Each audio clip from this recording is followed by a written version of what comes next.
Hi, welcome to another podcast with the Global Network Against Weapons and Nuclear Power in Space. The Global Network was created in 1992 to prevent the arms race from moving into space. You can support the show by clicking on the like button and subscribing to our YouTube channel. And please check out our website, spaceforpeace.org. We thank Global Network board member Will Griffin for doing the tech work to make this show possible. And our guest this time from Wales in the UK is Roy Jones, who's representing the group called Pembrokeshire Against the Radar. And welcome to the show, Roy. Hi. Thanks very much. It's great to be here. Good to have you.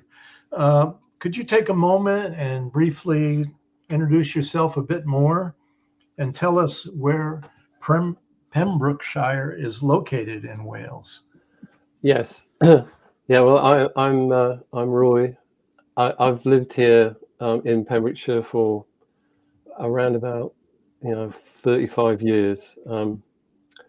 Pembrokeshire is in the very west of Wales. It's kind of sticking out, and the particular place where I live and where the radar is intended to be based is right next to a coastal national park. It's an area of outstanding natural beauty with there's a path that runs right around the coast, and it's a very kind of it's a very spiritual area as well. It was the home of the patron saint of Wales, Dewi, and for hundreds of years pilgrims used to come to this place, to kind of celebrate its spiritual heritage. It's just it's beautiful. I was living in London before I came here, and I came down here once on holiday, and I fell in love with the place and decided to move here. I've been here ever since. All right, that's a nice story to tell. How long have you been involved trying to stop this U.S. radar called DARC, D-A-R-C, installation that's coming to the UK? Can you tell us a bit what DARC is, and then how you got involved in it? Yeah, well, the story starts kind of in 1990. Soon after I moved here, the Americans planned to build a massive over-the-horizon radar array literally behind my house on an old, disused runway that was built during the Second World War, and obviously, my wife had just had a baby, and I was thinking, what? They're going to build this sort of, it was like these huge towers, and basically everyone in my village freaked out, and we decided to form this organization called PARC to stop this radar from being built. And unusually, we actually succeeded. We did lots of actions, and we reached out. We went to the House of Commons in London. There was a huge marches organised in the 90s, and then in 1991, the then Prime Minister Margaret Thatcher announced that was scrapped. So it's great. That was a great victory. And then after that, I kind of went back to sleep. And then last year, I heard from a friend, Jill Goff, who's involved in STING&D. Actually, was one of the Greenham Common women. That there was this new DARC radar array planned for another airfield around here at Brawdy. It's just maybe 3 miles away from where I live.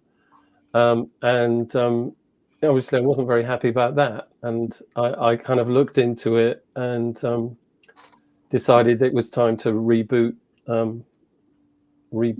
PARC.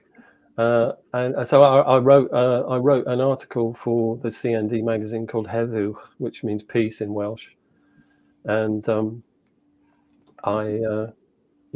it was basically I started to read up about what exactly DARC was, and I came across your channel at that time, and I had to kind of educate myself about what was happening in space, because I really didn't know. That's kind of, since then we've been working sort of, a group of us got together and planned a course of action, and we built a website which was launched recently, about 3 weeks ago, and we also got lots of press coverage for that, and now we're planning a public meeting. But I mean, DARC itself is a 27 dish radar array. It's a joint US, UK, Australian military project, and it seeks to track the movement of satellites in space, up to I think was it 36,000 kilometers up in space, and it's essentially a targeting device, so that planes can shoot missiles at satellites and destroy them. The dishes, there's 27 dishes. They're 20 meters tall, which is pretty high, and 15 meters wide. But and 27 of them, I think 6 of them are for transmission, and the other 21 are for collecting sort of reflections back. And there would be a huge data processing plant, and the whole thing would be that they'd have a backup generator, so they'd have to build, there'd be big diesel tanks, and everything would be lit up at night, and there'd be like huge high security fencing all around it. So I read that the UK Air Force is currently training to fly high up into space and to shoot missiles at other countries' satellites. So that must be part of what you were just talking about. Absolutely, yeah. I mean, DARC would be the mechanism by which they were to get accurate data on exactly where the satellite, the target satellites were, and there'd be 3. There'd be one in Australia, there'd be one in the UK, there'd be one in Texas, and between them, I think they're planning to be able to cover the entirety of space. But I mean, it's a very dangerous escalatory action, which is going to, it's pressing the button. China and Russia are going to respond, and it's going to hype up super tension in space, which is exactly what we don't want at the moment. Yeah, exactly. What's the timeline on it now? Do you and have they officially said that it's going to be in your area there, or are they still? Yeah. They have. They announced in December last year that the defense minister announced that it was going to be that our site was the preferred site. They'd been looking at about 4 alternatives, one in Scotland and a few in England. But they have made an official announcement, so it's worrying. That in terms of timeline, it's very difficult to be absolutely certain, because there's a scoping report that was done by a kind of military consultancy company. And in that report, it suggests that it might be built as early as, or they start work earlier as October this year. But there was a BBC article recently which said that ours wouldn't be built until 2030. So, but that's the first time I've heard that, and I can't find any written evidence that that's true. It sounds like they might just be saying that to make us go back to sleep, you know. Yeah. So since the launch of your campaign and your website that's called PARC, P-A-R-C, against DARC, D-A-R-C, PARC against DARC, how have things been going locally, and what kind of reception are you getting as you're talking to people in your community? How are they reacting to all of this?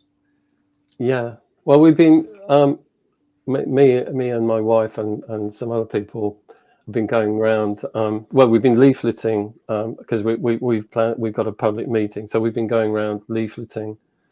And you inevitably, when you do that, get into conversations with people. I would say, you know, there are one or two people who are kind of still for it, but the vast majority of people we meet are their first reaction is shock, and then their second reaction is, oh, we don't want that, you know, because there's a number of reasons why it would be really bad for this area, which relies heavily on tourism.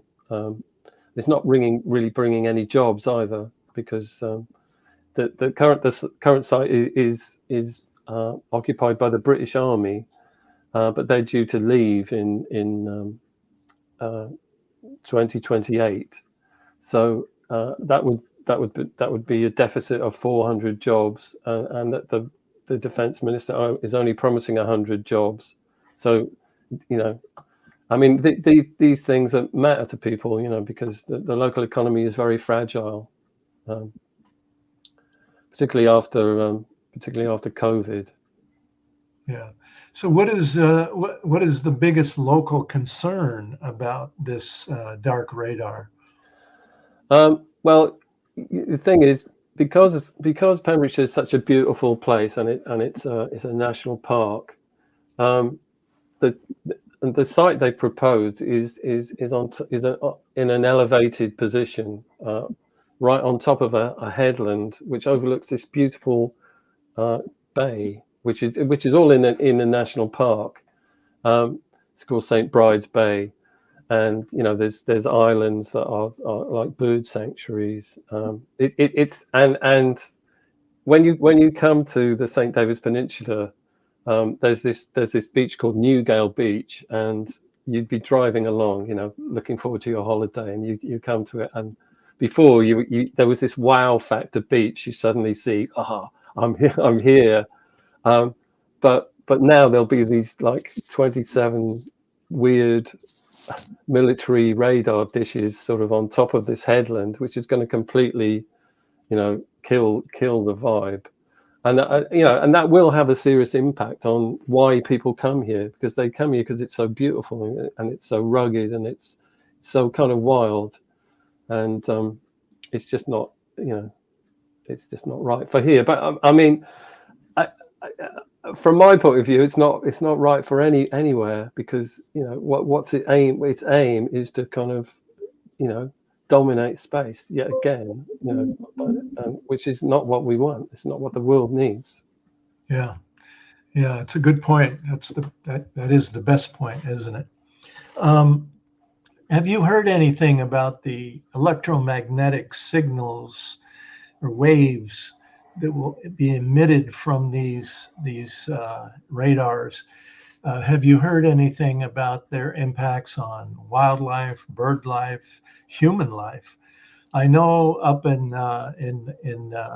Yorkshire, in North Yorkshire, where Fylingdale's U.S. military radar facility is located, they've long had deep concerns about the electromagnetic waves that are emitted from that radar. And I've heard stories that cars that are passing along a road near that place sometimes stall out because they're interfered with by these waves.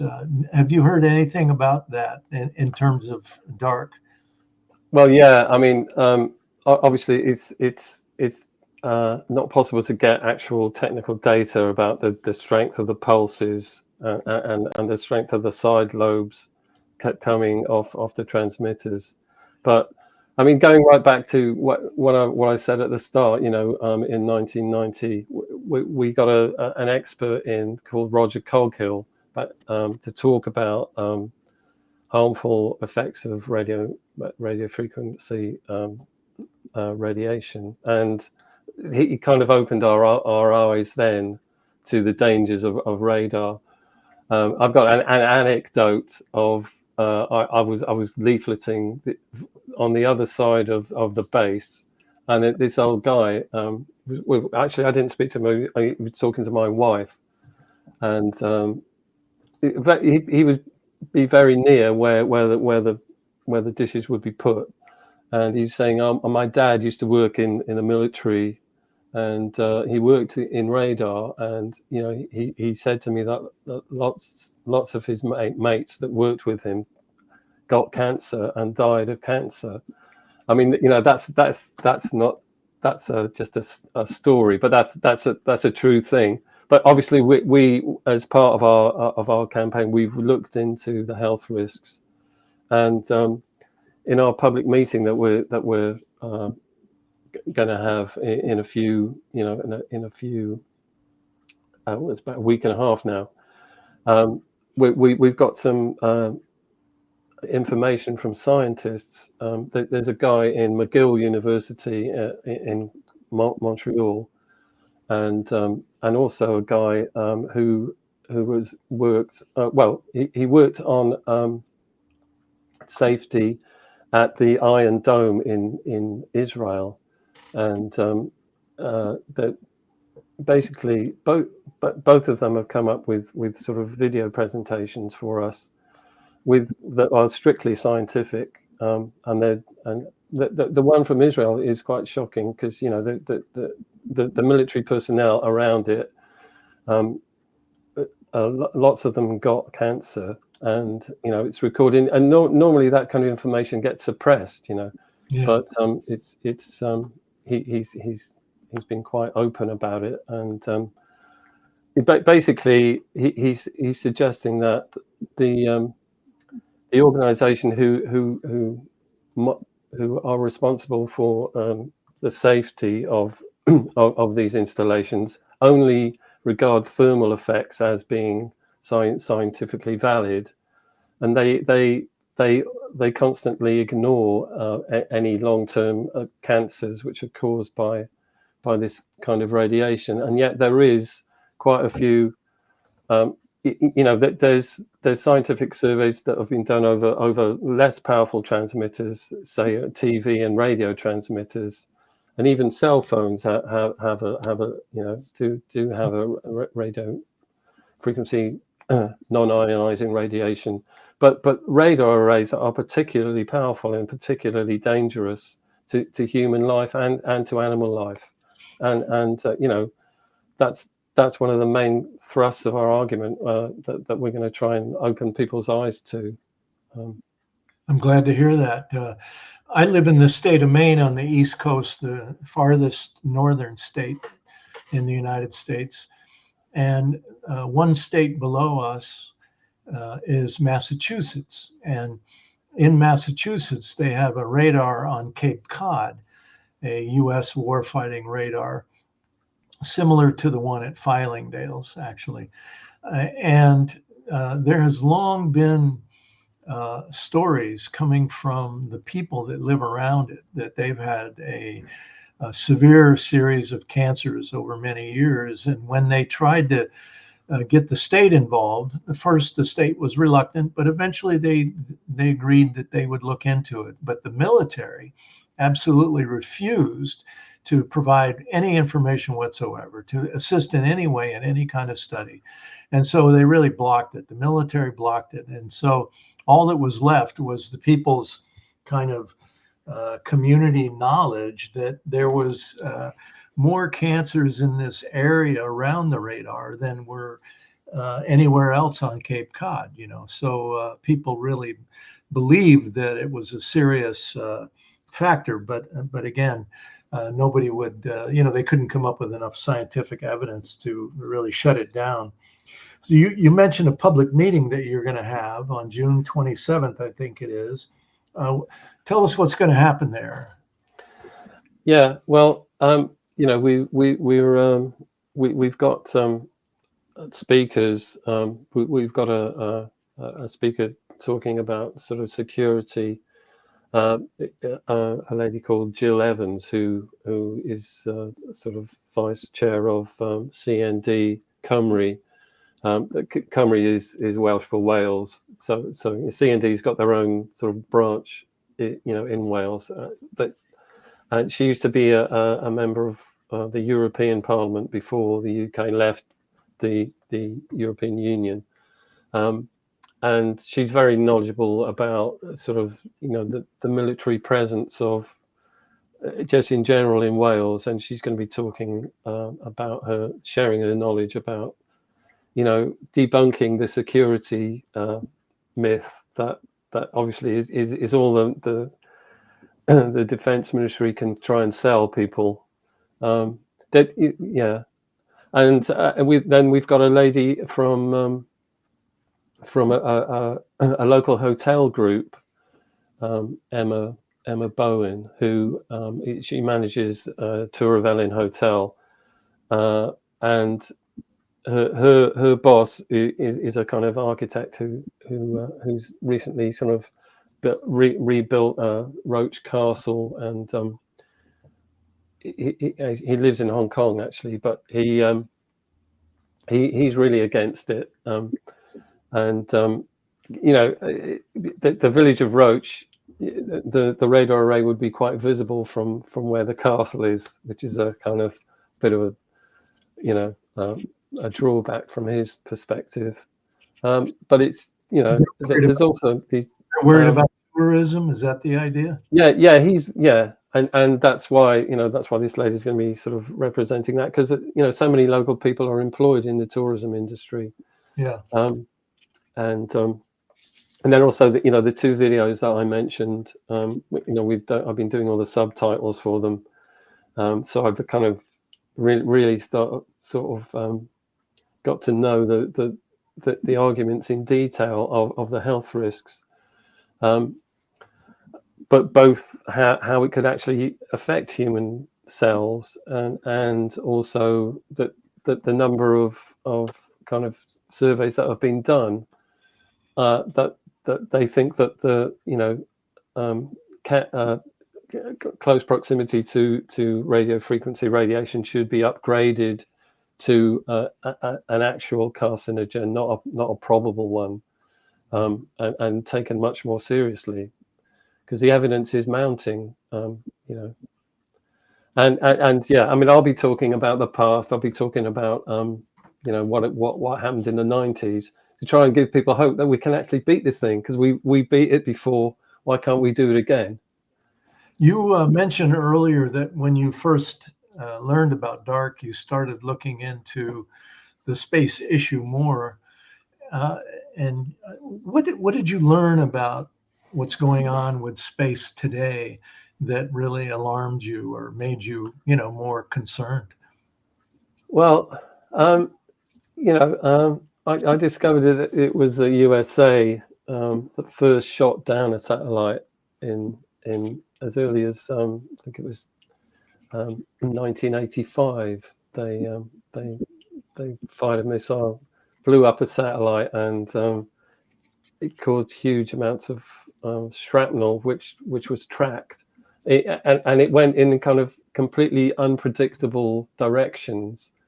But and then it's true that both Russia and China, well, I think China first, and then Russia and India have developed missiles which can destroy satellites as well.